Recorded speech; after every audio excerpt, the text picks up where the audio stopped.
इस कहानी में प्रदर्शित सभी चरित्र, स्थान, घटनाएं और परिस्थितियां पूर्णतया काल्पनिक हैं। किसी वास्तविक व्यक्ति, जीवित या मृत, या वास्तविक घटनाओं या स्थानों से किसी भी प्रकार की समानता केवल संयोगशील है। यह कहानी मनोरंजन के उद्देश्य से कल्पित एक कार्य है। लेखक और प्रकाशक किसी व्यक्ति या समूह को अपमानित, गलत तरीके से प्रस्तुत करने का कोई इरादा नहीं रखते। किसी व्यक्ति या घटना से किसी भी प्रकार की समानता केवल संयोगशील है और यह सत्यता के रूप में नहीं देखा जाना चाहिए। पाठकों की अपेक्षा के अनुरूप हो सकती है। पाठक विवेकपूर्ण रहें।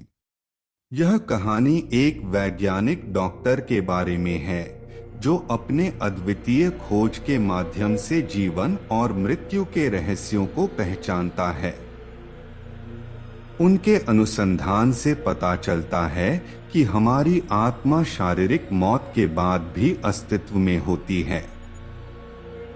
इस खोज ने वैज्ञानिक समुदाय में एक बदलाव को प्रारंभ किया और आत्मा के महत्व को स्पष्ट किया।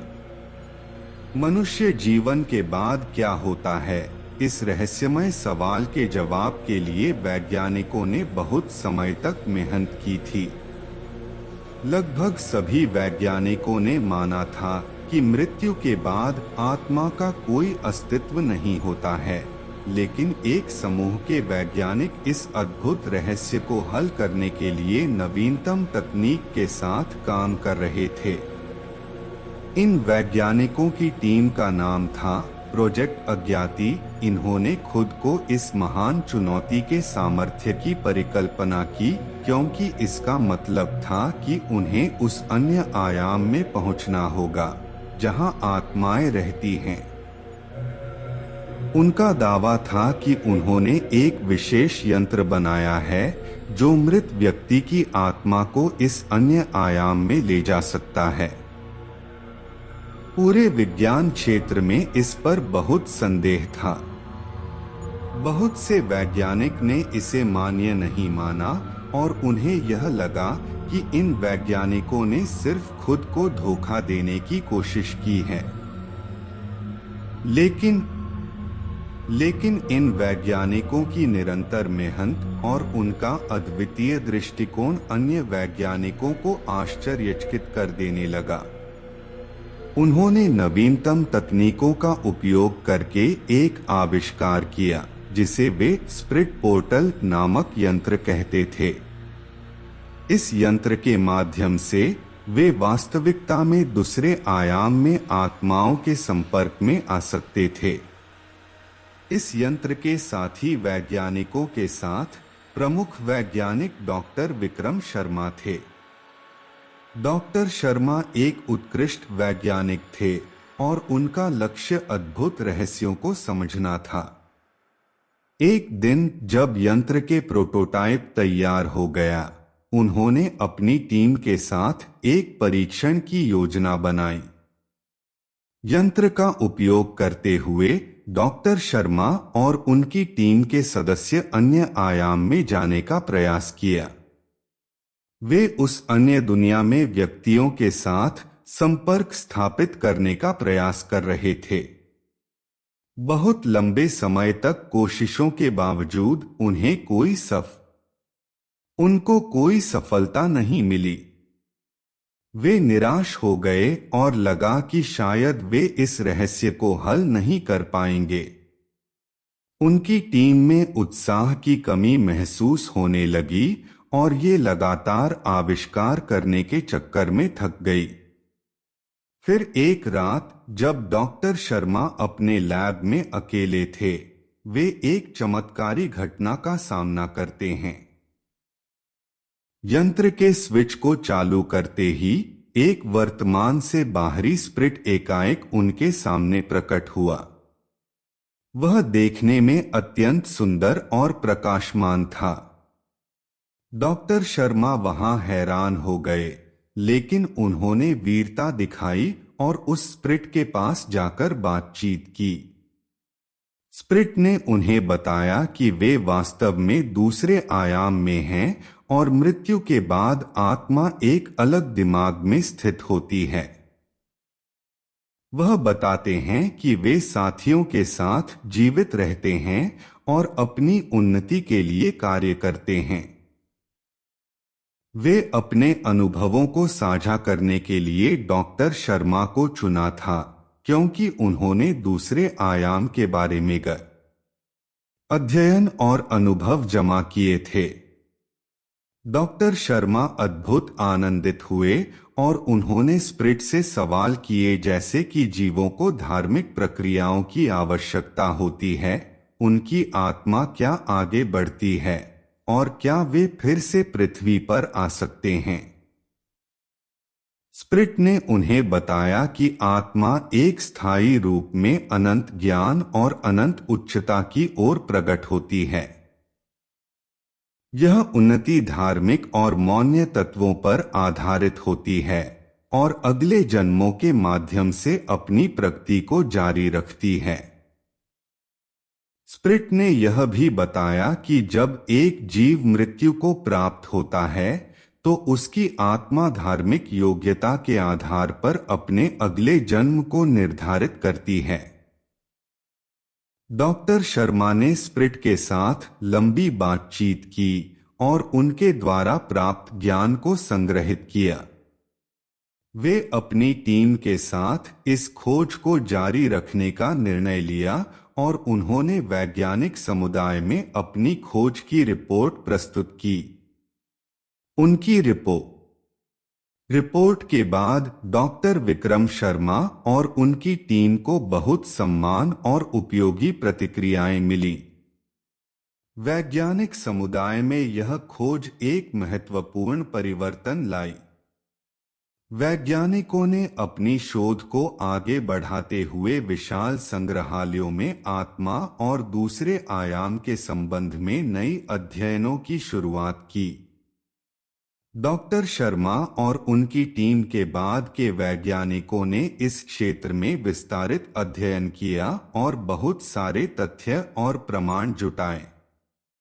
वे आत्मा की अस्तित्वता और दूसरे आयाम की मौजूदगी को वैज्ञानिक दृष्टिकोण से साबित करने में सफल रहे। यह खोज और उनके परिणामों ने मानव समाज को एक नई परिदृश्य दिया। अब मरने के बाद का अनुभव और आत्मा की सत्ता के बारे में लोगों की सोच बदल गई। यह खोज न केवल वैज्ञानिकों को उत्साहित किया, बल्कि यह लोगों को धार्मिक और आध्यात्मिक विचारों में भी मनन करने के लिए प्रेरित किया। डॉक्टर विक्रम शर्मा और उनकी टीम ने अपने खोज को आगे बढ़ाते हुए अन्य वैज्ञानिकों के साथ भी सहयोग किया। वे एक वैज्ञानिक सम्मेलन में अपनी खोज के प्रमुख परिणामों को प्रस्तुत करने का निर्णय लिया। वैज्ञानिक सम्मेलन में डॉक्टर शर्मा ने एक व्याख्यान दिया और विभिन्न शोध पत्रों के माध्यम से अपने परिणामों को समर्थित किया। उन्होंने बताया कि मृत्यु के बाद आत्मा एक अलग आयाम में विद्यमान होती है और वहां अपनी प्रगति को जारी रखती है। उन्होंने बताया कि आत्मा की उन्नति धार्मिक अनुष्ठानों, मनन और साधना के माध्यम से होती है। इस वैज्ञानिक महासभा में डॉक्टर शर्मा की प्रस्तुति बहुत प्रशंसा प्राप्त की और उन्हें एक सम्मानित वैज्ञानिक के रूप में सम्मानित किया गया। इसके बाद डॉक्टर शर्मा और उनकी टीम ने अपनी खोज को और गहराई तक ले जाने के लिए नई अनुसंधान परियोजनाओं की शुरुआत की। आत्मा और दूसरे आयाम के बारे में ज्ञान को अब वैज्ञानिक समुदाय ने आत्मा और दूसरे आयाम के बारे में नई अध्ययन की शुरुआत की। उन्होंने आत्मा की स्वरूपता, उसके अस्तित्व के आधार परिभाषित किया और इसके साथ ही आत्मा के जीवन के बाद का संचालन कैसे होता है, इसे गहराई से अध्ययन किया। वैज्ञानिक नवीनतम तकनीकों, प्रयोगशालाओं और उपकरणों का उपयोग करके वे आत्मा के रहस्य को समझने की कोशिश कर रहे थे। वैज्ञानिक समुदाय में एक नया क्षेत्र विकसित हुआ जो पैराप्सिकोलॉजी नामक था। यह विज्ञान की शाखा आत्मिक और पराकाष्ठा संबंधी अद्भुत घटनाओं और अनुभवों का अध्ययन करने के लिए निर्मित की गई थी। इसमें आत्मा के बारे में वैज्ञानिक शोध की प्रमुख धारा शामिल थी। डॉक्टर विक्रम शर्मा और उनकी टीम ने विभिन्न अनुभवी लोगों से मिलकर वास्तविक जीवन के बाद के अनुभवों की साक्षात्कार की। उन्होंने इस दौरान अनेक रहस्यमयी और दिव्य अनुभव डॉक्टर शर्मा और उनकी टीम के नए अध्ययन ने आत्मा और दूसरे आयाम के रहस्यमयी सच्चाई को और नजदीक लाया। उन्होंने विभिन्न अद्भुत घटनाओं का अध्ययन किया, जहां मरने के बाद लोगों को आत्मिक और दिव्य अनुभव होते थे। डॉक्टर शर्मा ने अपनी टीम के साथ एक नया प्रयोगशाला स्थापित की, जहां वे विभिन्न तकनीकों का उपयोग करके आत्मा के रूप में निरंतरता को मापने का प्रयास कर रहे थे। उन्होंने मौन ध्यान मेडिटेशन और अन्य आध्यात्मिक तकनीकों का उपयोग करके वैज्ञानिक दृष्टिकोण से आत्मा की उपस्थिति को साबित किया। उनकी अध्ययन ने दिखाया कि मरने के बाद आत्मा एक अलौकिक और अस्थायी दिमागी अवस्था में चली जाती है, जिसे उन्होंने आत्मिक चेतना के रूप में नामित किया। यह आत्मिक चेतना एक ऊर्ध्वाधारी ऊर्जा के रूप में अनुभव की जाती है और इसे शरीर से अलग माना जाता है। इस अध्ययन ने आत्मा की सत्ता के संबंध में डॉक्टर शर्मा और उनकी टीम के अध्ययन ने कई महत्वपूर्ण तथ्यों को प्रकट किया। उन्होंने देखा कि आत्मा अनंत और अविनाशी होती है, जो शरीर के मरने के बाद भी जीवित रहती है। यह एक ऊर्ध्वाधारी ऊर्जा के रूप में मौजूद होती है और अलग आयाम में अपनी प्रगति करती है। उनके अध्ययन में आत्मा के संचालन के बारे में भी ज्ञान मिला। वे देखा कि आत्मा द्वारा यात्रा की जा सकती है और विभिन्न आयामों को अन्वेषण कर सकती है।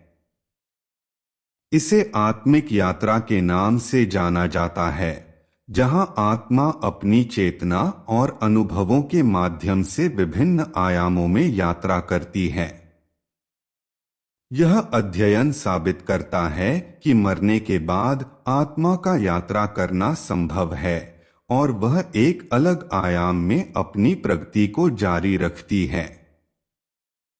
यह आत्मिक चेतना धार्मिक और आध्यात्मिक अनुष्ठानों, ध्यान और मनन के माध्यम से अधिक प्रगति करती है।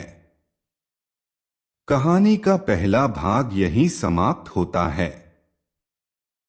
कहानी को पूरा करने के लिए अभी चैनल को सब्सक्राइब करें और दूसरे भाग के लिए बने रहें।